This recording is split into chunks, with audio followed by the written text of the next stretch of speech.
Kasalukuyan nating nakikita ngayon sa inyong mga screens itong mga contributed video.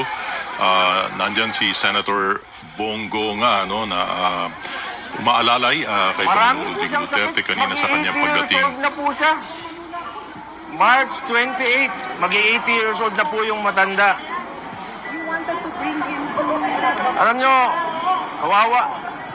Alam mo, kawawa yung alam kanina, kausap ko si General Marbil.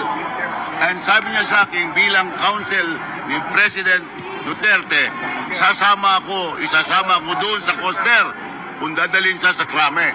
Ngayon, hindi mo kami sinama. Ginawa kami sumama. And that is his constitutional right to a legal counsel and even an immediate medical assistance. Kaya ang laki paglabag nila. Nasa Krame po ba ngayon si dating Pangulong? Yun ang sabi sa akin ni General Malbil. So, si General Malbil po ang Siya ang kausap ko kanina nung pagdating ko dito.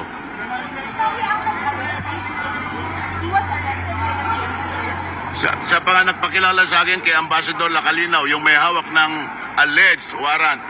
Pero tinignan ko, wala namang warrant of arrest dun eh.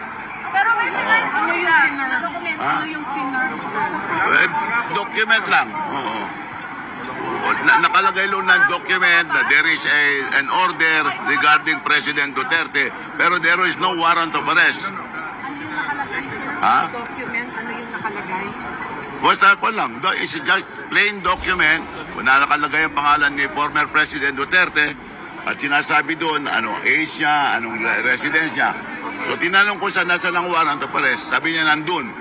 Pero hindi pa naman pinapakita.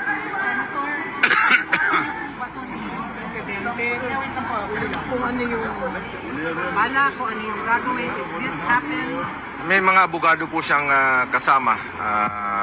Si former Secretary Medialdea at iba pa, no? So, antayin na lang po natin. Importante sa akin dito ngayon ang Doc Agnes, importante sa amin yung kalusugan ni Pangulong Duterte. 80 years old na po siya.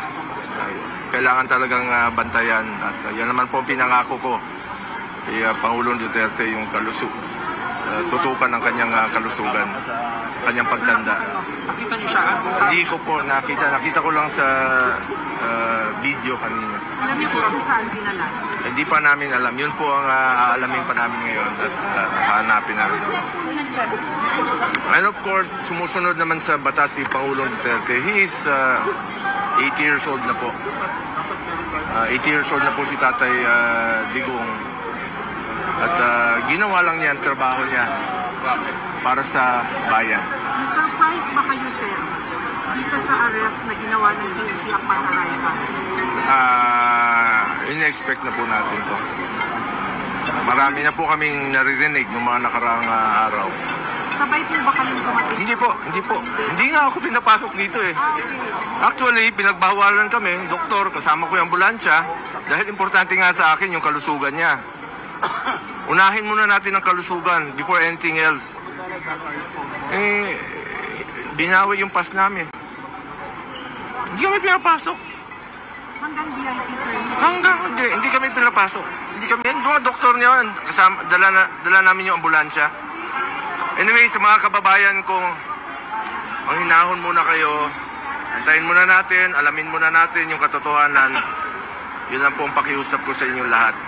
Siguraduhin muna natin na ligtas at maayos ang kalusugan ni dating Pangulong Duterte. Pakilinaw, anong estado ngayon? Inaresto o hindi? Hindi ko po alam. Hindi namin alam dahil hindi po kami pinapasok. Kaso, upon arrival pa, sir? Upon arrival po. Hindi ko kami magkasama. Nagbalikan lang po ako nung overnight lang po ako. But he was taken at